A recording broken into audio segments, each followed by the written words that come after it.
see Elliott Sadler there. He is shown in 7th position, putting a lot of pressure on Justin Allgaier.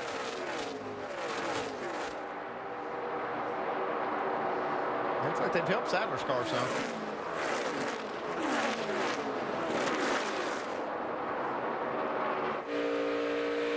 Sadler looks like he is going to get around him. Come across the stripe. There's Ryan Blaney trying to get in the mix, and here comes the 31 right back.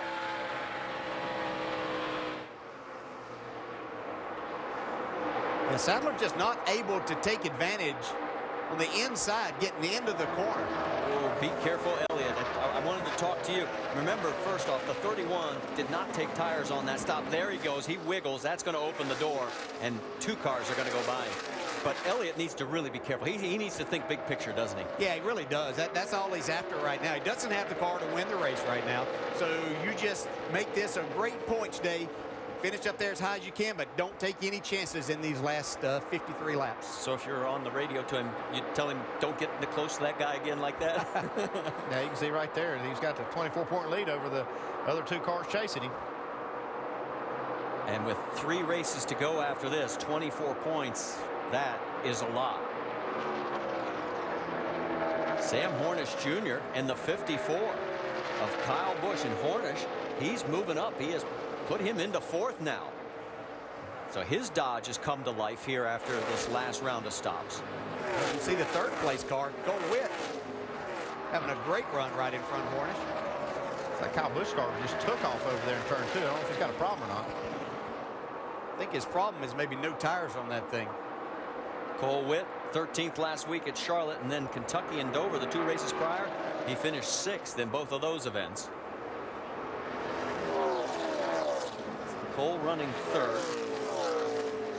And you can see the yellow car just there. Sam Hornish Jr. in 4th. A little farther back is the 54. There is Kyle Busch, Elliott Sadler, Ryan Blaney. They're running pretty much nose to tail. And running in 8th position is the 7 of Danica Patrick. Restarted in 15th, moved up to 8th. Yeah, she's been really solid. This is a good race car, and she's done a great job of driving it today. Worked her way as some of these stacked up on that restart, made some nice passes. But she's doing a really good, really solid day here for Danica. Jamie? Well, it's been up and down, DJ. On pit strategy, she went down 1 lap, and she stayed patient, stayed communicating to her team, and got the lucky dog. Now that she's back in position, she came on the radio and said, I'm proud of myself, actually. She's had a lot on her plate. She's been in the Cup car for the last 4 days as well, so she's starting in the back of tomorrow's field. A lot on her plate going back and forth on this new repaved track, guys.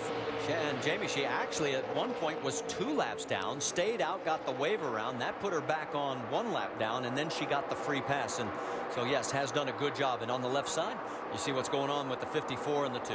Yeah, Sadler's been able to run Kyle Busch down. Looked like he was going to make a pass there, but Kyle's been able to pull away a little bit. But I don't think Kyle Busch is very happy here, Dave. No, and ever since he wrecked the primary car in practice on Thursday, they've had to go to this car, which is kind of a Frankenstein's monster. It was a used chassis that they then put the KBM setup. You see Mike Wallace smoking in front of him. They put the KBM front end clip on it, and that has made the car loose the entire weekend. It wasn't bad even after the wall contact earlier, but after this last pit stop for no tires but chassis adjustments, it has now gone to what Kyle goes wrecking loose again. And he just kind of frustrated with his race car because it seems like they just touch it and it goes the wrong way.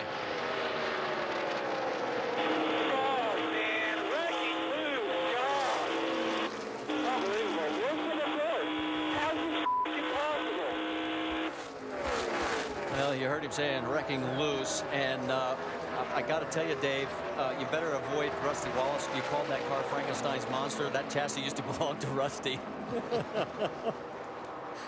19 race winless streak, nothing to laugh about for Kyle. You know, that's the 2nd longest of his career, and there's Mike Beam, the man who's responsible for trying to get that car to victory lane with the right change, and right now they're going the wrong direction. He is 3.8 seconds behind the race leader. There's Paul Menard with his teammate, and Austin Dillon running right behind him.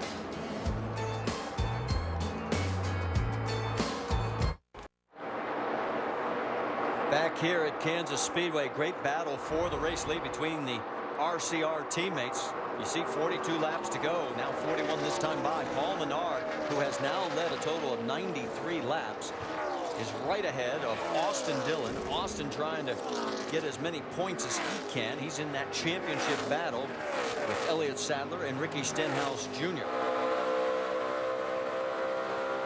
We can tell you that James Buescher has gone behind the wall. Don't know exactly why, but he was running in the 22nd position.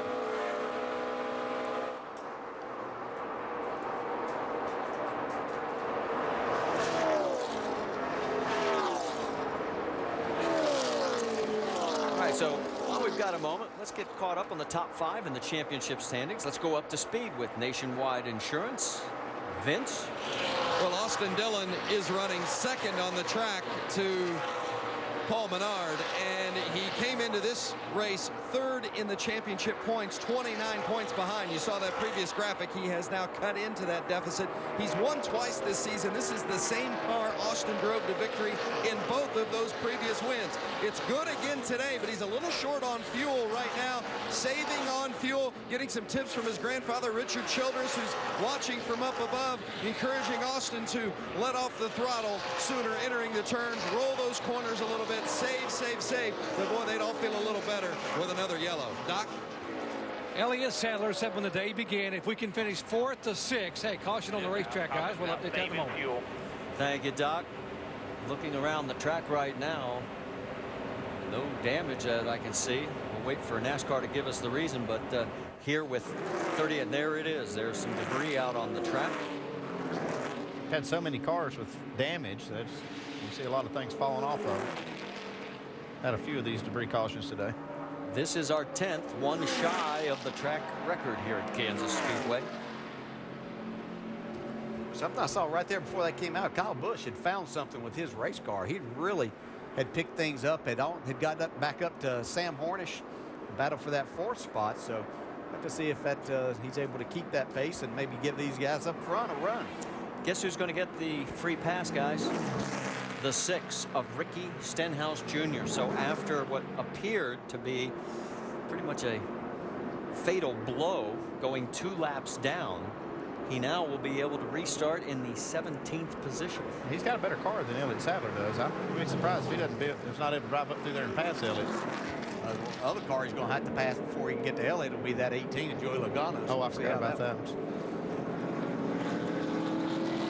22 has decided to come down pit road. Ryan Blaney, several others farther back in the queue.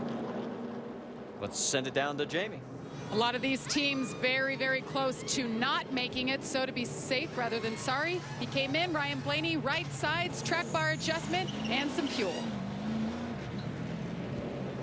Let's send it over to Doc. And here's the 38 car, Brad Sweet, and they're going to do right side tires only, tighten him up a little bit free coming up off the corner. Young man doing a great job. Down and away, Vince.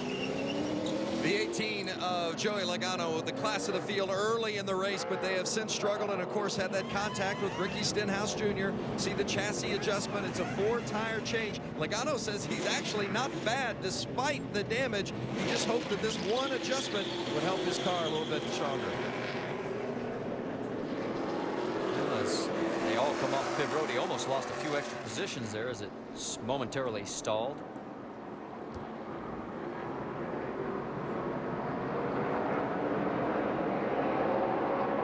Let's take a look at the number of cautions at Chicago. We had just 5. The most was 6 at Kentucky, and as we pointed out, 10 today for 39 laps, and we have 37 to go at this point, and we've only had 2 laps under this caution, and everybody's saying they needed somewhere between 5 and 7.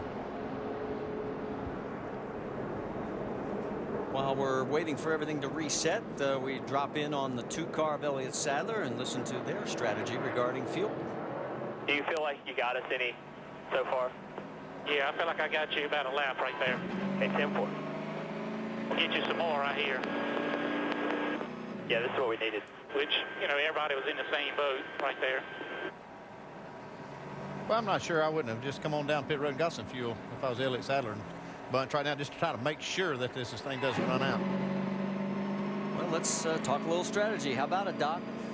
Well, Gil Martin wears several hats at RCR. He's a crew chief for Kevin Harvick tomorrow for the Cup race, but you're also director of competition for the Nationwide Series program for RCR. You're over here. You're doing the calculations on fuel. They told Elliott a moment ago you were 3 gallons short, 3.5 laps shy. How about now? I think with all these cautions, everybody's going to be right there on it, but everybody's been saving a lot of fuel. All the guys up front know how to save a couple laps like that. Everybody should be close, but I think we'll be all right. You came running over here earlier when Elliott was complaining the car had just lost completely rear grip. Why do you think that happened all of a sudden in the 2 car, and how does that impact tomorrow? I think the difference in the pressures from left sides and right sides, you put those low lefts on, the car just gains a lot of grip, got really loose, so we had to get the balance back in the car. We got 4 tires back on it, and just putting the right sides on, I think we made the adjustments that are going to be necessary to keep it tight enough where it needs to be. Okay, Gil Martin, guys, saying the left side tires and the air pressure change is really what hurt the 2 car in the middle part of the race. And the fuel strategy here is going to be interesting because we just watched Ricky Stenhouse after getting the wave around. He came down pit road. He tops off his tank. He's in great shape, and he's back on the lead lap. Yeah, I know. I'm just not sure about the strategy for Elliott Sadler. They just need to be a little defensive, and they know they're short by 4 or 5 laps. So if they don't get another caution, they run out of fuel, they're going to give away a ton of points. If they pit here and get fuel, I know it's been hard for them to pass cars today, but they'd be right back there with the car that they're racing for the championship and be safe on fuel. I just worry about that gamble. Find out, because we now know Ricky Stenhouse Jr. can go the distance with now just 35 laps to go. Let's get an update on that 6. How about it, Vince? You know, it's interesting. Crew Chief Mike Kelly really been working to pump up his driver, Ricky Stenhouse Jr. Ricky kind of beating himself up a little bit because of that contact with the 18. But you saw, Marty, and you made the comment, they came in, they got their 4 tires, made a chassis adjustment, took on the fuel. They're good to go. And Mike Kelly told him, he said, everybody else is going to be trying to save because they're close. We can go all out. Go get them. Let's see what happens. Yeah, remember this, lap number 165. Because this could be the turning point in the race. Because Elliott Sadler did not stop. Ricky Stenhouse did. I think we have to go even back further than that. Before, we were talking about a Childress car staying out. It might have should have been the 2. They couldn't make it anyway.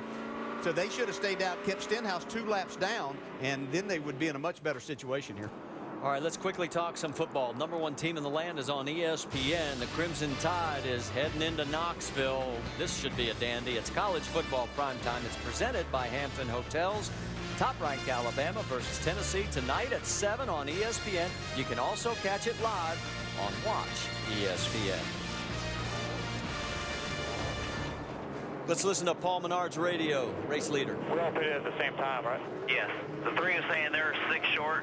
88 says they're 3 short. 54 says he's 3 short. We're between 2 and 4.